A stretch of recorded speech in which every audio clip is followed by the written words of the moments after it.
América. Pois não, Socorro? Amadeu, é isso mesmo. O que aconteceu hoje foi a volta triunfal de Donald Trump à Casa Branca. Republicano, 78 anos, criminoso, condenado, aguardando sentença, foi eleito o 47º presidente dos Estados Unidos. Para ser eleito presidente americano, o candidato precisa ter, no mínimo, 270 votos. Votos dos delegados, o voto de 270 dos delegados. O quadro atual que a gente preparou aí, a gente vai ver agora o quadro atual do voto dos delegados. Produção. O Trump tem 279 delegados, né? Então já passou aí, super reeleito, 279 votos. E Kamala Harris tem 223. A apuração não acabou, ainda falta apuração em 4 estados. Nos estados pêndulos, o Trump lidera. Ele também lidera. Ele venceu na Geórgia, na Pensilvânia, Wisconsin, Carolina do Norte. Está na frente no Michigan, no Arizona e no estado de Nevada. O quarto estado que está faltando a apuração é o pequeno estado do Maine, e nesse aí a Câmara está liderando. Mas nos estados pêndulos só deu Trump. Ou ele já venceu, ou ele está liderando. O Trump também vence no voto do eleitor, no voto popular, o que não aconteceu na eleição de 2016, quando ele foi eleito presidente pela primeira vez. Mas a Hillary Clinton, a candidata democrata na época, teve mais voto dos eleitores. O quadro, no momento, reforçando, a apuração ainda não acabou, Trump tem 51% dos votos, esse é voto popular, e Kamala Harris, 47,5% dos votos.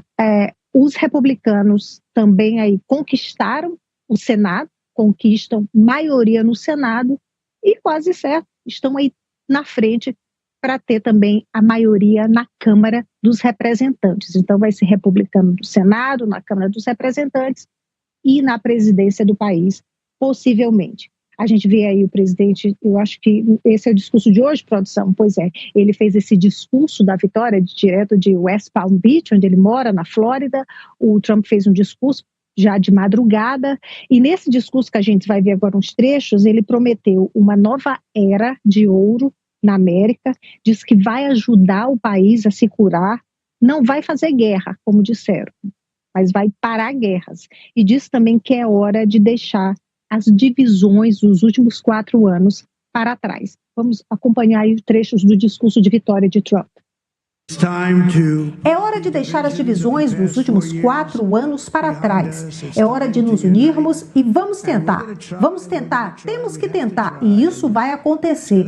O sucesso nos unirá. Eu já vi isso. Vamos ajudar nosso país a se curar. Temos um país que precisa de ajuda e precisa muito. Vamos consertar nossas fronteiras, vamos consertar tudo no nosso país. Fizemos história por um motivo nessa noite, e o motivo vai ser apenas esse. Superamos obstáculos que ninguém achou que seria possível. E agora está claro que alcançamos a coisa política mais incrível.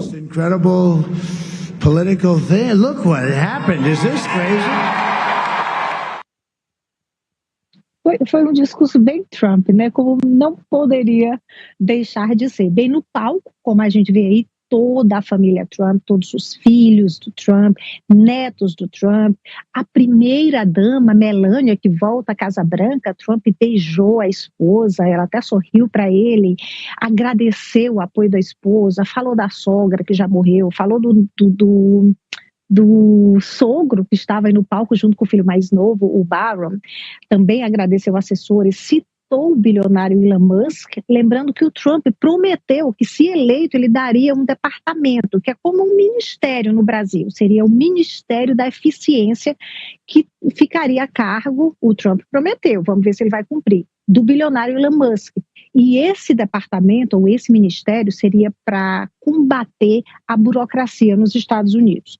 O vice-presidente eleito, J.D. Vance, também falou rápido. Ele disse: acabamos de testemunhar o maior retorno político da história dos Estados Unidos. Ele que estava com a esposa, agora a vice-primeira-dama eleita, que tem pais indianos. A Câmara tinha a mãe da Kamala indiana e agora os pais da vice-primeira-dama também da Índia.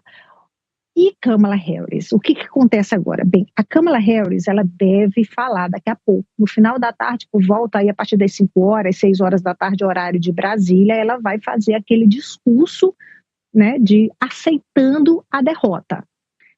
Antes desse discurso, a candidata democrata deve também, como é de praxe, deve ligar para Donald Trump para parabenizá-lo pela vitória. Isso deve acontecer hoje no final da tarde.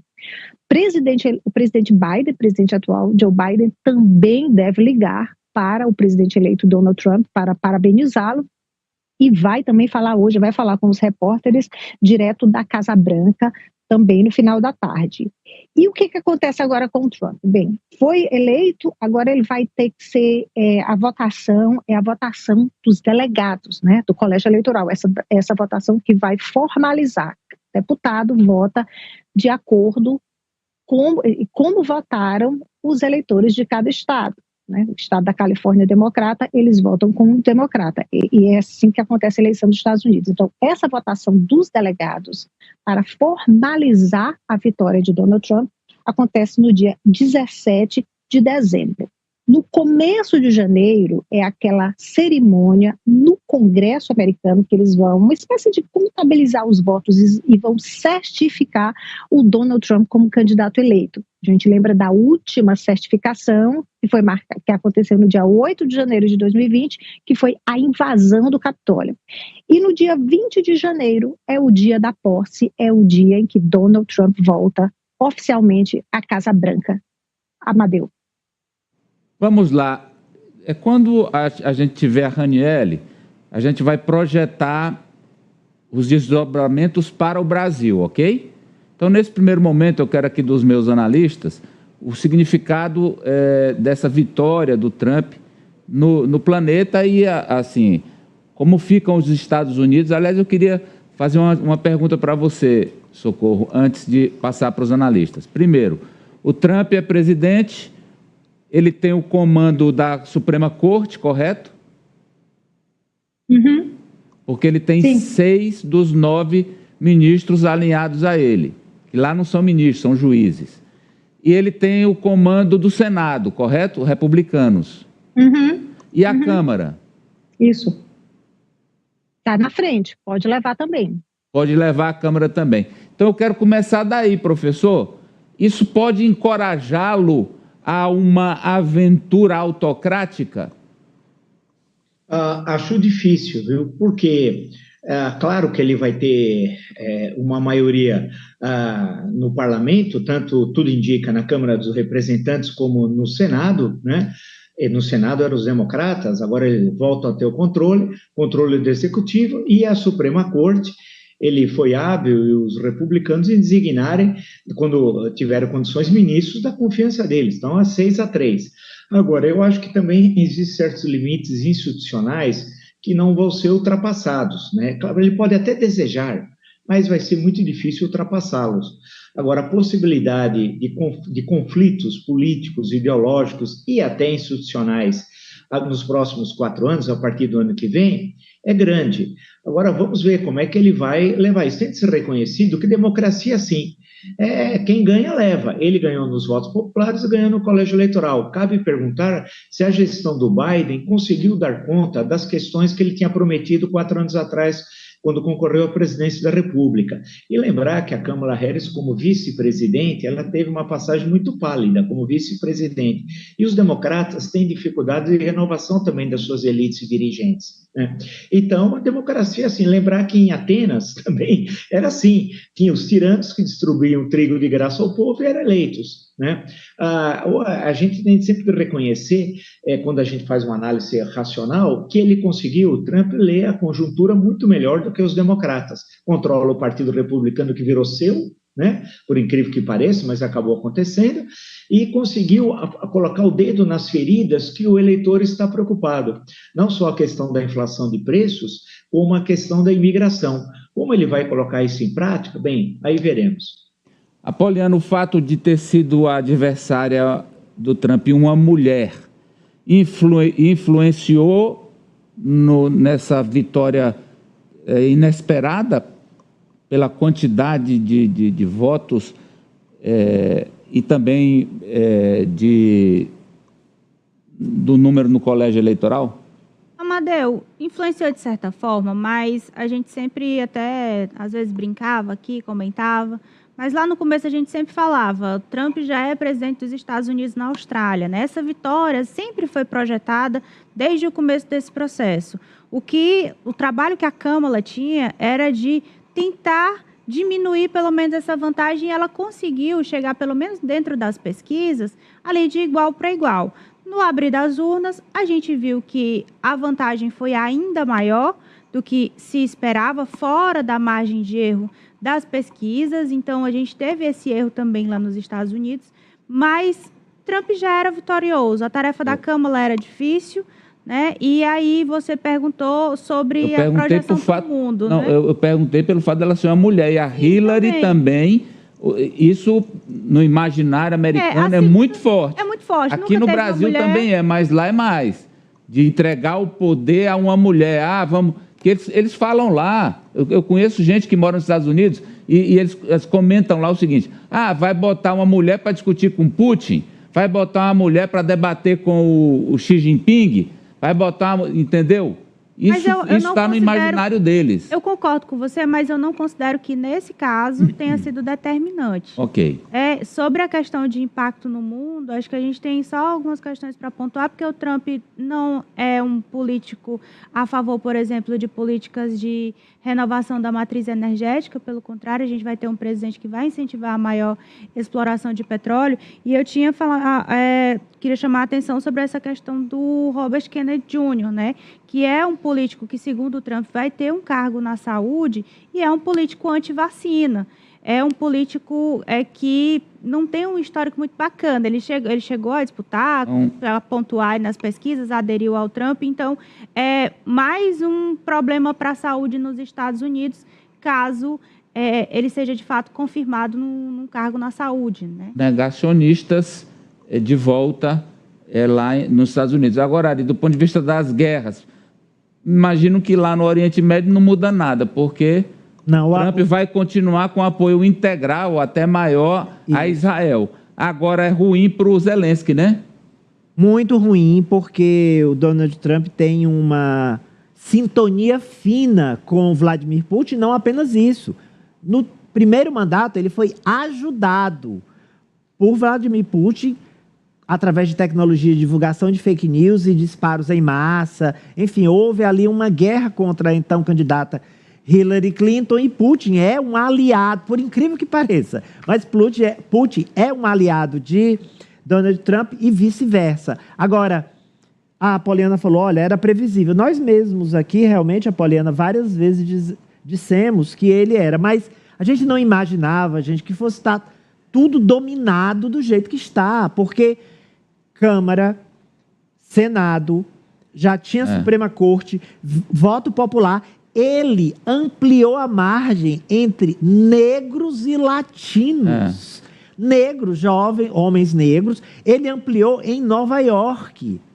Então, ele tem tudo dominado. E outra coisa, hein? Os parlamentares que vão para a Câmara e para o Senado não têm o mesmo perfil do Trump 1, não. São muito mais radicais, muito mais extremistas.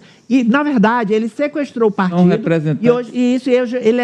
Ele é dono do Republicanos e eles são trumpistas. Não são apenas republicanos, são republicanos trumpistas. Então, o que ele pode fazer causa temor, sim. Causa temor dentro dos Estados Unidos, causa temor nas nações democráticas do mundo. Mas vamos aguardar, porque o professor Villa, pelo que eu entendi da fala dele, aguardar que as instituições fortes na América, de uma democracia centenária, contenham, não é, esses arroubos que ele terá, com certeza.